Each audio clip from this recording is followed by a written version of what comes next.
নমস্কাৰ সকলোকে স্বাগতম জনাইছোঁ নতুন ভিডিঅ' এটা মাজলৈ। চ' ইয়াতে LICৰ ফালৰ পৰা যিটো ভেকেঞ্চি মুকলি কৰিছে তাৰ বাবে ইয়াতে টোটেল 180 ভেকেঞ্চি আছে গোটেই অল ইণ্ডিয়া যদি চাব যায়। এলিজিবিলিটি ক্ৰাইটেৰিয়াৰ ক্ষেত্ৰত আপোনালোকে 21 পৰা 30 বছৰলৈকে কেণ্ডিডেটে এপ্লাই ইয়াতে কৰিব পাৰিব। এডুকেশ্যনেল কোৱালিফিকেশ্যনটো গ্ৰেজুৱেশ্যন কৰা হ'ব লাগিব আৰু মিনিমাম 55% মাৰ্কছ ইয়াতে বিচৰা হৈছে। তাৰপিছত কম্পিউটাৰ লিটাৰেচিৰ ক্ষেত্ৰতো নলেজ লাগিব, অপাৰেটিং এণ্ড ৱৰ্কিং নলেজ জনা হ'ব লাগিব। তাৰপিছত এক্সপিৰিয়েঞ্চ লাগিলে এইটো প্ৰিফাৰেঞ্চ লাভ কৰিব। চ' ইয়াতে পোষ্টটোৰ নাম হৈছে জুনিয়ৰ এছিষ্টেণ্ট আৰু ইয়াতে চিলেকশ্যন প্ৰচেছৰ ক্ষেত্ৰত প্ৰথমতে অনলাইন এক্সাম এটা লোৱা হ'ব আৰু ইণ্টাৰভিউ লোৱা হ'ব। চ' অনলাইন এক্সামিনেশ্যনৰ ক্ষেত্ৰত ইয়াতে দিয়া আছে চাব পাৰে ইংলিছ লেংগুৱেজৰ পৰা কিমান কুৱেশ্যন আহিব।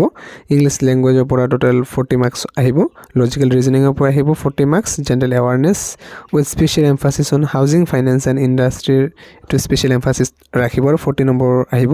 নিউমেৰিকেল এবিলিটিৰ পৰা আহিব 40, কম্পিউটাৰ স্কিলৰ পৰা 40, টোটেল 200 মাৰ্কছৰ এক্সামটো ইয়াতে লোৱা হ'ব 120 মিনিট সময়ৰ ভিতৰত, অৰ্থাৎ 2 ঘণ্টা সময়ৰ এক্সামটো লোৱা হ'ব। আৰু ইয়াতে কোৱালিফাই কৰিলে তাৰপিছত আপোনালোকৰ ইয়াতে যিটো ইণ্টাৰভিউ আছে সেই ইণ্টাৰভিউ দিব লাগিব আৰু ইণ্টাৰভিউত কোৱালিফাই হ'লে ফাইনেল চিলেকশ্যনটো বোথ যিটো আপোনালোকৰ তো CBT টেষ্ট আৰু ইণ্টাৰভিউ দুটা মিলাই মেৰিট ৱাইজ চিলেকশ্যনটো ইয়াতে লাভ কৰিব। ইয়াতে অনলাইন এপ্লাইটো ইতিমধ্যে ষ্টাৰ্ট হৈ গৈছে যোৱাকালিৰ পৰা, লাষ্ট ডেটটো 30 এপ্ৰিললৈকে চলিব।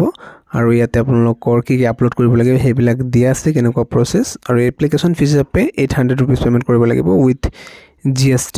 আৰু ইয়াতে প্ৰবেশ্যন পিৰিয়ডটো 6 মান্থৰ দিয়া আছে, কিন্তু এইবিলাক এক্সটেণ্ড কৰি দিয়া হয় পৰৱৰ্তী সময়ত।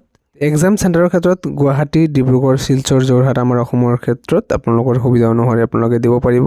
ইয়াতে ভেকেঞ্চিসমূহ ষ্টেট ৱাইজ ভাগ কৰি দিয়া আছে, চাব পাৰে আপোনালোকে, আৰু চিটিসমূহ দিয়া আছে কোনটো চিটিত কিমান কেইটা আছে। আমাৰ অসমৰ ক্ষেত্ৰত এতিয়া বেছি ভেকেঞ্চি নাই, মাত্ৰ 3টাহে ভেকেঞ্চি আছে, গতিকে যিসকলে ইণ্টাৰেষ্টেড হয় তেওঁলোকে এপ্লাই কৰিব। আৰু এতিয়া 16 তাৰিখৰ পৰা ইতিমধ্যে ষ্টাৰ্ট হৈছে ৰেজিষ্ট্ৰেশ্যনটো, আৰু পে'মেণ্ট ফিজ কৰাটো লাষ্ট ডেটটো ৰখা হৈছে 30 এপ্ৰিললৈকে চলিব। ইয়াতে এডমিট কাৰ্ডটো ডাউনলোড হোৱা ষ্টাৰ্ট হৈ যাব পৰীক্ষা আৰম্ভ হোৱাৰ 7 পৰা 10 দিনৰ আগতে।